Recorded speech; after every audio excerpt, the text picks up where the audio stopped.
Oke, selamat kembali di podcast katanya. Nah, nyatanya gitu nih nampak nih nggak pernah nonton podcast katanya guys. Maklum sih karena host yang lama tidak terlalu. Saya akan menggantikan host yang lama, jadi saya akan menggantikan host Sela dan saya kali ini juga akan bertanya-tanya seperti Sela tapi jelas tidak seperti Sela. Apa itu Sela tidak tahu siapa. Nah kali ini kita bersama Noval. Iya, Bang Wahyu. Noval ya? Iya. Nama panjang Noval siapa? Noval. Iya. Nama lengkap. Masih ada lawaan seperti itu di 2022 ya? Nama lengkap Noval Alwan Adila. Noval? Alwan Adila. Alwan Adila. Panggilan Noval. Noval. Kita tes sekali lagi jargonnya. Masih apa ingat? tadi? Oke, kalau dibilang katanya, nyatanya gitu. Oke. Nyatanya? Nyatanya gitu. Oke. Bebas aja gayanya. Coba gayanya gimana? Iya. Kembali lagi di podcast katanya. Nyatanya gitu. Mantap. Oke, Noval ini sudah lama. Ada bunyi tepuk tangan ya. Sudah lama tidak berjumpa. Iya. Terakhir jumpa kapan? 2021 kayaknya. Jumpa sama siapa dulu? Jumpa sama aku lah. 2021 di rumah makan. Di rumah makan. sudah cukup jangan ceritakan semuanya. Oke, Noval terakhir ketemu tuh kayaknya sudah bekerja.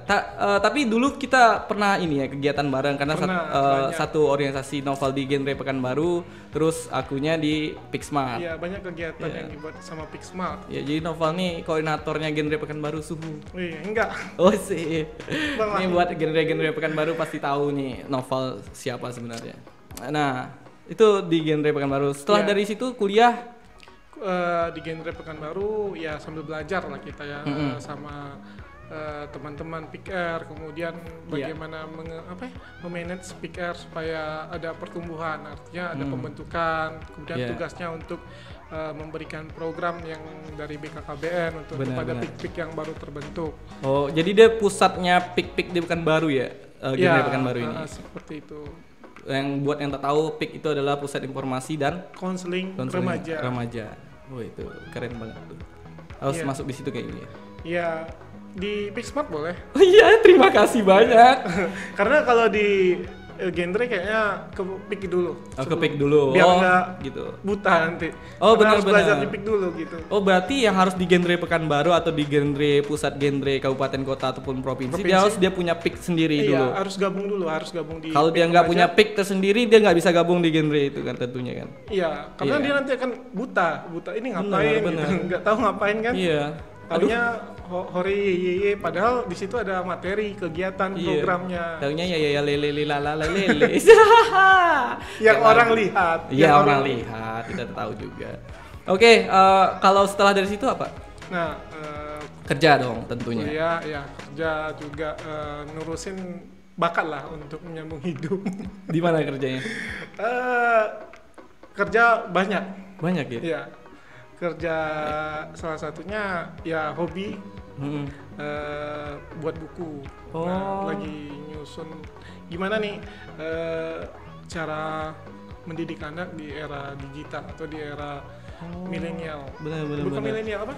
Alpha ya? Iya. Generasi Alpha tentunya. Wah, aku nggak tahu tuh, keren banget kalau bisa tahu ya. Alpha ya. Yang generasi yang dimana mereka sudah mengenal teknologi, mereka sudah biasa menggunakan gadget. Tentu dengan paradigma orang tua yang semakin berubah gitu. Nah, tentu keadaan mental anak itu juga tidak sama dengan anak-anak dulu. Dulu kalau anak dulu kan lebih pantang menyerah. Kalau sekarang ya dikerasin dikit, sifatnya berubah, karakternya berubah. Jago banget. Katanya juga di ini ya. Katanya juga di buat apa namanya? Konseling. Iya, itu juga bagian dari itu sebenarnya. Karena ya nggak mungkin ya selamanya kita dipikir aja gitu. Lahirlah sebuah pengen nih buat pusat konseling sendiri.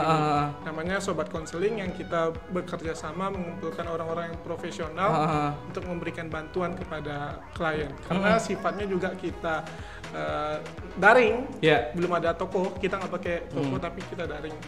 Oh gitu. Jadi platformnya itu bentuknya digital.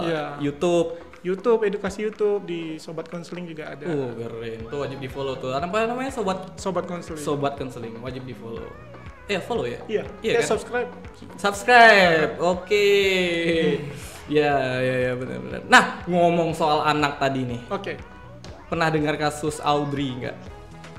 Ya, yang beberapa tahun lalu. 2019. Ya, benar. 2019. Sempat viral ya? Sempat ya menjadi kontroversi ya, kepentingan publik. Ya, benar. Di satu sisi ini anak memang korban bully, di satu sisi ada yang nggak percaya juga. Nah, kalau untuk menanggapi kasus bullying ini gimana nih Mas Noval? Oke, kalau bully apapun yang di kasus Audrey ya?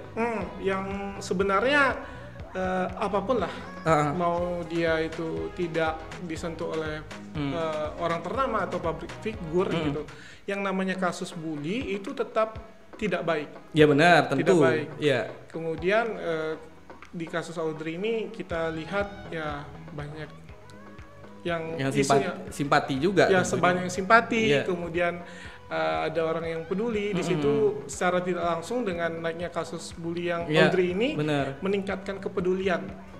Kita. Tapi di satu sisi setelah orang peduli, orang sudah tahu beritanya lebih dalam dan ternyata ini kan bertolak belakang dengan kasusnya kan. Itu yang terakhir. Nah, yang terakhir bisa jadi perhatian kita bahwa sebenarnya netizen itu tidak sebenarnya benar-benar tahu apa akan kasusnya itu ya kan? Iya, karena orang pada bukan mengejar isu bulinya, tetapi kontroversinya. Iya, benar. Apa yang dibalik kasus itu? Karena saat itu mungkin banyak orang yang belum teredukasi tentang bully. Sementara bisa kita lihat dari pengertiannya, bully adalah tindakan mengintimidasi atau menindas seseorang secara berulang-ulang. Bisa dilakukan secara individu maupun kelompok. Dan itu juga banyak jenis-jenisnya. Nah, berarti kita harus tahu dulu nih konteks dikatakan dia dibully itu, yang dikatakan benar-benar dibully itu kategorinya seperti apa kan tentunya. Iya, harus tahu dulu. Harus tahu dulu. Nah, bully ini sebenarnya yang dikatakan orang itu dikatakan ini bully, ini dibully nih. Nah, itu tuh seperti apa, Val? Oke. Bully ini banyak nih. Pertama yang pasti dilakukan secara berulang-ulang, mengintimidasi sehingga korban itu merasa sosialnya terganggu, psikisnya, mentalnya terganggu hingga fisik seperti itu. Nah, kemudian untuk kasus bully ini banyak orang yang tidak tahu bahwasanya pelakunya juga adalah orang terdekat. Pada umumnya orang hanya berpikir teman. Tetapi jauh dari itu banyak juga korban bully ini yang dilakukan oleh keluarga. Banyak, karena ketika anak sudah dibully di lingkungan keluarga, itu ketika dibully sama temannya dia tidak tahu nih penguatannya dari mana. Nah, makanya dengan cara berulang-ulang, mungkin sekali bercanda tapi 2 kali 3 kali itu akan mempengaruhi psikisnya, mentalnya, dan segala macam yang mempengaruhi ketidakstabilan dirinya seperti itu. Menarik sekali ini ya, ketika seseorang dikatakan dibully, bukan dari dari orang luar, malah jadi sering terjadi di lingkungan terdekat. Nah, kalau yang sering terjadi di lingkungan terdekat nih, Noval kan pernah ini ya, nangani kasus-kasus bullying ya. Pernah. Apa penyebabnya rata-rata? Pada dasarnya mereka memang menjudge. Nah, bedanya anak-anak sekarang ini dia bisa mendiagnosa dirinya. Maksudnya, aku dibully. Aku dibully. Kenapa kamu dibully? Misalnya nggak punya teman, nggak ada yang mau berteman sama dia. Ini masalah sederhana nih. Karena nih kita balik lagi ke konsep anaknya. Anak itu khususnya remaja, dia untuk dirinya sendiri dia sudah membawa masalah. Misalnya pubertas. Biasanya kalau bisa pubertas dia mengalami ketidaksesuaian dirinya, seperti kayak misalnya bau badan, warna kulit, bentuk badannya gitu, atau kemampuan otaknya seperti itu. Nah, untuk itu aja dia sudah bermasalah. Iya. Ya kan? Iya, benar. Kemudian dapat lagi tekanan Dari luar. Dari luar, eksternal. Misalnya nih, keluarga. Iya. Oke, biasanya yang menyebabkan anak itu menjadi betul-betul dirinya dibully adalah ketika mendapatkan tuntutan yang keras dari keluarga. Misalnya, kamu ini sudah saya, mama papa sekolah kan nggak bisa dapat nilai yang bagus. Nah, buat beban masalah orang tua aja kau gitu. Salah satunya itu kan. Iya. Oke, kemudian setelah sekali berulang-ulang, orang tua nggak pernah sadar itu bagian dari bully kan? Benar. Karena mungkin orang tua sekarang menganggap itu ilmu parenting yang untuk mendidik anak. Tetapi anak tidak merespon seperti itu. Berarti penting akan dari keluarga itu ya? Penting ya? Penting karena anak itu rata-rata di rumah kan awalnya? Di rumah. Dengan keluarga kan? Iya. Bukan berarti tidak mungkin keluarga juga turut untuk membuat anak tersebut depresi dan sebagainya. Depresi, luka batin salah satunya, melihat pertengkaran orang tua, kemudian banyak segala macamnya. Itu dari rumah. Benar. Itu dari rumah. Kemudian dia kembali ke sekolah dengan membawa luka itu. Luka dari dirinya dengan 1000 pertanyaan, kok aku gini ya, aku nggak punya teman ya. Ditambah lagi dengan misalnya tekanan dari orang tua. Iya, benar. Itu udah 2 tuh ya. Harus juara kamu nih. Kalau tak juara bawa potong uang jajan. Iya, bisa jadi. Aku pernah gitu kan tuh. Pernah. Cuman nggak kena mental kan? Nggak kena mental. Makin jadi. makin. Kalau masalah ini ya, masalah kasus nih ya. Kasus yang paling membuat nges banget atau parah nih ini kasus nih, kacau nih gitu. Oke, kita lanjutin yang tadi berarti. Nah, itu dari keluarga dan dari diri sendiri. Kemudian kembali ke lingkungan sekolah. Yang dimana di sekolah itu berbagai macam kultur. Kemudian latar belakang anak. Ya, dengan adanya bully, pembuli. Kita masih ngebahas korban tadi. Si pembuli tentu adalah anak yang juga mengalami masalah. Iya, benar. Artinya ada 2 orang yang bermasalah nih. Iya, benar. Orang yang bermasalah pertama adalah si pelaku. Hanya saja posisinya adalah orang yang mendominasi. Ya mungkin teman-temannya takut sama dia, atau dia keadaan ekonominya lebih baik, ataupun dia bisa dikatakan lebih pintar sehingga banyak yang mau berteman sama dia. Namun kondisi emosionalnya tidak baik, sehingga dengan melihat anak yang mungkin bisa dikatakan aneh, biasanya disabilitas. Itu yang sering jadi korban bully juga. Kemudian anak yang memiliki kelemahan kayak itu dari segi intelektual, otak gitu. Atau anak yang pendiam. Yang kata introvert nih. Si paling introvert mendiagnosa dirinya. Ini bermacam-macam nih anak dengan masalahnya sendiri. Karena ketidaksenangan, kemudian ada yang tidak suka, dilakukanlah bully. Bully itu bisa dilakukan dengan cara itu tadi. Misalnya kalau emosional atau sosial gitu, dia bisa menghasut orang-orang di sekelilingnya untuk membenci si anak ini. Benar, ngikut-ngikutan ya. Ngikut. Gitu kan. Ya nggak usah teman. Benar, sini katanya, tengok tuh. Iya, dia aneh gitu. Iya, tai hidungnya besar sih. Iya juga ya. Masa tai hidungnya lebih besar pada mukanya sih. Ya kan ini juga kan, bully juga kan? Bully kan? Itu bully juga. Kemudian nggak cukup di situ, karena mungkin anak sudah menggunakan gadget ya, anak sekolah. Iya, benar. Nah, lakukan bully melalui cyber. Iya, benar, media sosial. Nah, kasusnya itu bermacam-macam. Ada yang membuat namanya grup WhatsApp. Kemudian dibuatlah grup gibah atau grup julid biasanya? Iya, julid. Grup julid. Biasanya dia bisa ngomongin gurunya. Atau ngomongin temannya. Benar. Nah, sampai kepada... Aku ada tuh. Oke, jadi contoh ya. Ngomongin ini, editor. Oke. Jangan, sudah bekerja keras. Oh gitu ya. Tapi kayaknya nggak bisa, memang harus dibilang gitu. Ya, lanjut. Nah, tadi kan sudah bermasalah. Kemudian dengan si anak yang menjadi pelaku bullying dengan sifat yang mendominasi, mampu mempengaruhi teman-teman, dia dengan enaknya membuli. Jadi karena merasa dapat dukungan kan? Dapat dukungan. oleh siapa? Bystander, Iya, saksi. benar. Yang ada di lingkungan Dan jadi malah merasa benar kan karena lebih banyak yang dukung. Kemudian dengan dibalik kata-kata bercanda. Iya. Kemudian coba lihat ini, ngirim foto, ini diejek, sampailah mungkin ada yang melaporkan. Mungkin ada yang bystander ini atau saksi ini yang ikut membuli supaya apa? Supaya aman. Ya aku ikut bully juga lah supaya aku nggak dibully. Benar-benar. Dan ada juga yang bystander ini yang melaporkan kalau dia sudah teredukasi. Ya, aku ini penasaran sih, Pal. Contoh kasus yang paling kau tangani, pernah ada contoh bentuk kasusnya ya? Bentuk kasusnya ada orang yang sampai parah banget nih dengan bullying ini. Kita ngasih tahu betapa kasusnya, parahnya sebenarnya. Kita ngomongin kasus ya, bukan orangnya. Iya, bukan. Pertama ada dua yang menurut aku sulit gitu. Pertama gini bang, ketika korban bully kita bantu urai masalahnya, itu ada dua. Pertama dari keluarga yang baik dan keluarga yang broken atau tidak baik. Nah, kalau keluarga yang baik bang, jadi gini, misalnya sampai ingin bunuh diri atau self harm. Sampai bunuh diri, ada. Dibully diri, dia ingin bunuh diri ini, dia dibully nih. Terus dia mau bunuh diri. Iya, jadi bukan sesederhana itu. Orang mungkin hanya berpikir sesederhana itu. Misalnya nih, kamu seorang anak memasuki jenjang, misalnya jenjang SMP. Ternyata di SMP itu dia dibully.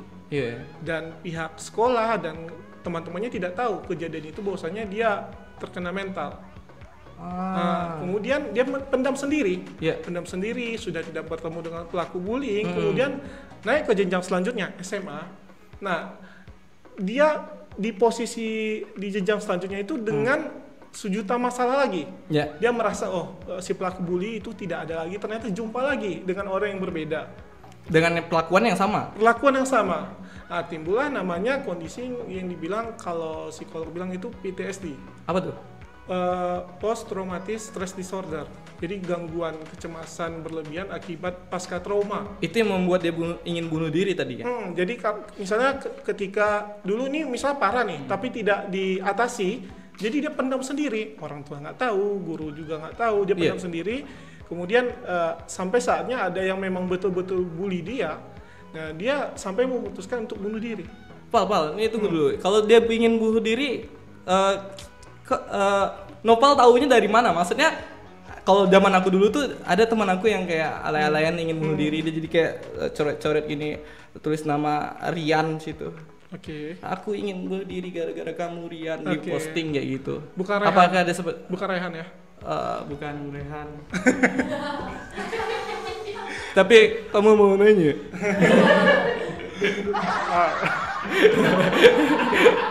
Jadi gini bang, mungkin ketika saya nangani kasus itu nggak langsung konseling. Biasanya saya suruh dia menggambar. Oh gitu.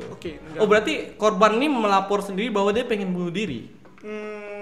Atau dia tahu depan umum bahwa ada laporan, memang ada laporan. Biasanya ada laporan ke dia pengen bunuh diri. Iya, biasanya ada yang datang sendiri. Kalau klien saya itu datang sendiri, ada yang memang laporan dari guru.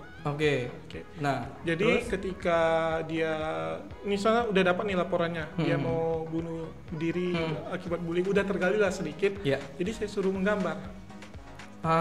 Jadi saya suruh gambar yang menjadi harapan kamu. Salah satunya itu dia gambar orang gantung diri. Gambar itu. Jadi apa yang dibayangkan dia aja ya? Apa yang dibayangkan dia. Kemudian gambar sesuatu yang menggambarkan kepribadian kamu. Misalnya dia gambar tong sampah, gambar tai. Berarti dia pengen masuk tong sampah atau bukan, artinya dia menganggap diri dia itu tidak ada gunanya lagi, sampah. Nyambung dengan ingin bunuh diri. Kemudian pemicunya apa ketika dia ingin bunuh diri? Misalnya ketawa siswa yang bersama-sama. Ya kita pada dasarnya kan tidak bisa mengontrol suara siswa untuk melarang tertawa. Misalnya ada hal yang lucu. Tetapi dampak trauma tadi yang tidak selesai itu menjadi pemicu. Misalnya ada orang tertawa atau ada yang ngebahas bully. Dia menjadi tantrum sendiri. Nah biasanya klien aku tuh bang sampai self harm. Self harm itu apa? Melukai dirinya. Oh itu kayak teman aku tuh. Itu udah berat. Iya. Karena itu biasanya udah self harm itu yang udah tidak ada penguatan dari keluarga. Benar. Kemudian betul-betul bunuh diri, tantrum, kemudian mual. Ketika ngomong bully langsung mual dia. Karena secara nggak langsung otaknya mengingat kejadian itu. Iya, jijik dia. Enggak, mual, tiba-tiba kayak stres gitu, mual, pusing, pengen muntah. Segitunya? Iya. Wah, kacau ya berarti. Makanya kalau saya bilang bully ini memang bukan fenomena siapa kekerasan yang sangat luar biasa. Karena dia tidak hanya bisa mampu menyerang orang yang tidak pintar gitu. Ya kalau bukan tidak pintar dalam artian tidak mampu lah gitu. Tetapi orang yang berprestasi pun kalau udah dibully, mentalnya juga ikut hancur gitu. Jadi dia nggak pandang bulu kalau bully ini dampaknya. Mau dia orang berprestasi, mau tidak berprestasi, itu tetap hancur mentalnya. Nih, kayak kita bercanda aja misalnya. Aku pernah kayak kalau zaman SMA itu sering ejek-ejekan nama orang tua gitu. Kayak Anthony nama bapaknya misalnya kan.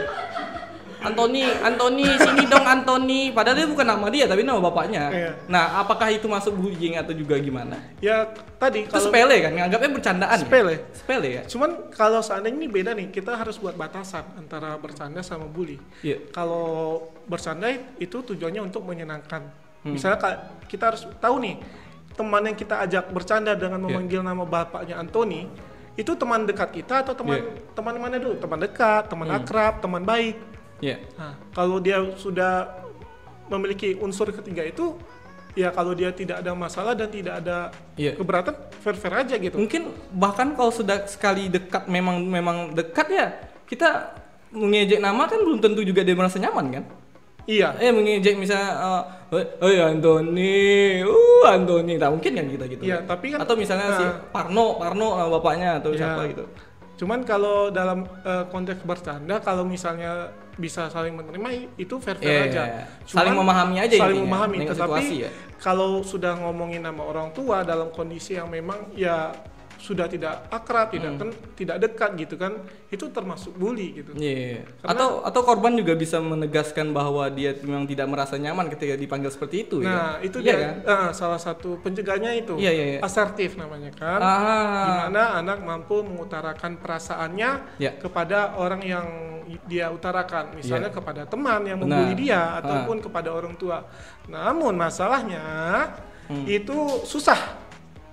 Susah ketika dia memang sering dibully, kemudian di keluarga dibully, mentalnya udah diblok gitu. Biasanya kalau anak remaja kalau sering ditanya, sering curhatnya ke siapa gitu bang? Ke teman kan? Benar. Daripada ke orang tua. Benar. Nah, sifat asertif itu susah untuk mereka lakukan secara alami karena biasanya itu sudah dirusak di keluarga. Jadi dia takut untuk mengutarakan pendapatnya ketika ada yang menyakiti dia karena di keluarga sudah diblok gitu. Berarti intinya kembali lagi keluarga ya? Iya, ke keluarga. Pembekalan dari keluarga itu penting banget ya berarti ya. Tapi bisa dilatih.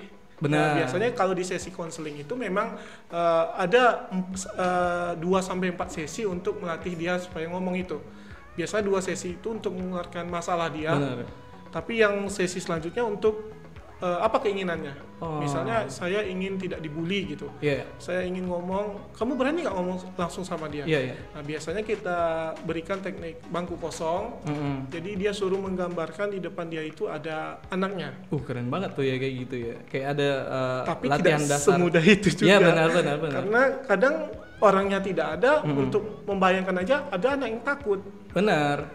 Ada anak yang karena beda-beda juga psikologi masing-masing anak. Beda. Iya. Nah, kalau masalah tempat nih.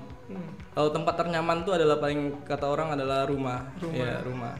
Kalau masalah rumah, untuk menjadikan tempat kita adalah kota atau bentuk daerah yang layak anak, itu gimana menurut Noval? Setuju atau gimana tuh? Ini ada nih kayak ada semboyan dari kota-kota atau kabupaten kota yang membuat kotanya adalah kota layak anak. Itu gimana tuh? Ya, kalau apakah mungkin bisa terjadi juga? Terjadi bully? Terjadi kota layak anak? Bisa. Setuju dong. Setuju kan? Iya setuju. Iya, kenapa dia? Iya setuju dong. Tentu Setuju kota layak anak. Iya, Tujuannya kan bagus. Iya, betul. Ada 5 klaster. Iya. Salah satunya perlindungan anak. Perlindungan anak, benar. Dan perempuan. Iya. Pemberdayaan perempuan dan perlindungan anak. Karena dampaknya mungkin ketika dia jadikan kota layak anak tentunya tidak ada lagi pembulian. Pembulian, kerjasama multi pihak Iya. antar swasta dan pemerintah untuk mewujudkan kota layak anak. Terwujudnya Indonesia maju, anak terlindungi. Oh. Ya, anak itu ya kan? terlindungi. Iya Iya kan? Benar. Jadi kalau nggak ada yang tidak bagus dari kota layak anak. Ya, Bagus. bagus. Tujuannya bagus. Bagus. Bagus. Bagus. Ya bagus. Terusnya kota layak anak, kemudian perempuan berdaya. Nah, itu salah satu tujuannya kan. Bagus ya. Kota layak anak, perempuan berdaya. Berarti memang Indonesia maju. G20. Gitu. Oke. Bagus deh kalau memang setuju dengan itu. Nggak ada tanggapan lain? Nggak ada ya, kayaknya nggak ada. Nah, ini kalau kita misalnya nemuin kasus bully ini, Nopal nih nemuin kasus bully, ada orang dibully nih, terus kita jadi orang ketiga yang melihat itu. Maksudnya ada orang, ada satu pihak yang membuli, ada satu korban, terus kita yang melihat terjadinya bullying itu. Nah, kita tuh harus kayak mana tuh? Okay. Apakah kita koprol-koprol? Haha, itu dibully, gitu Ikut nggak? membuli kan? Oh, bisa jadi. Nah, pertama kalau untuk saksi atau bystander, Bang. Iya. Jadi itu pertama dia ada dampaknya. Ya. Pertama takut bersosialisasi Iya. atau menghindari orang itu, dan dampak kedua adalah ikut membuli dalam tujuan mencari rasa aman. Nah, nih kalau ikut membuli ini kayaknya penting nih, Nopal. Berarti kita harus peka apakah itu bully yang seperti yang disampaikan sebelumnya juga. Ini kita udah tahu nih apa kategori dikatakan bully. Berarti kita harus peka ini masuk bully atau enggak nih kan? Iya. Kalau kita tidak peka akan itu mungkin bisa jadi kita ngikut untuk membuli kan? Iya, Iya betul. kan? Makanya agak maju nih sedikit, Bang, agak Iya. melebar. Ah. Makanya di Kementerian Pendidikan itu merancang namanya program Roots untuk mencegah kasus bully ini di sekolah, seperti akar rumput lah gitu. Maksudnya menangani bully dari akarnya, yang melibatkan pertama itu guru sebagai fasilitator. Jadi guru ini diberikan kegiatan lagi untuk mendidik agen of change. Siapa agen of change-nya? Itu Yeah. adalah siswa sebagai agen perubahan, yang di mana agen perubahan itu dipilih Iya. dari teman-temannya sendiri. Jadi bukan guru. Kalau biasanya kan yang dipilih ya yang smart-smart aja gitu. Benar. Jadi yang dipilih ini adalah siswa, tapi memilih siswa yang dianggap paling berpengaruh. Oh, kayak ini kayak zaman dulu tuh kayak ada pengambilan dokter kecil. yang dari kita juga jadi dokter gitu kan. Iya, jadi dokter yang gitu. tugasnya bantu. Sama konsepnya seperti itu. Teman yang pingsan di siap upacara biasa. Di SD saya gitu. Itu bagus tuh, bagus banget. Pemerintah bagus. Bagus ya. Bagus itu. Jadi ya itu bagus program. Jadi setiap kelas atau setiap angkatan itu dipilih. Ada yang 15, ada yang satu kelas 2 orang. Yeah. Jadi dipilih untuk mengikuti pelatihan. Biar diedukasi. Setelah mereka diedukasi sekitar kurang lebih 15 pertemuan, kemudian diakhiri dengan kampanye tentang program Roots, dan mereka menyebarkan tentang kebaikan. Oke. Di situ mereka berperan. Oke. Mungkin dia sebelumnya mungkin mereka juga ditanya nih, kamu pernah membuli nggak gitu. Pasti ada Benar, seperti itu. Sehingga ketika mereka sudah teredukasi, oh ini tidak baik loh. Iya benar. Nah, kembali ke situ.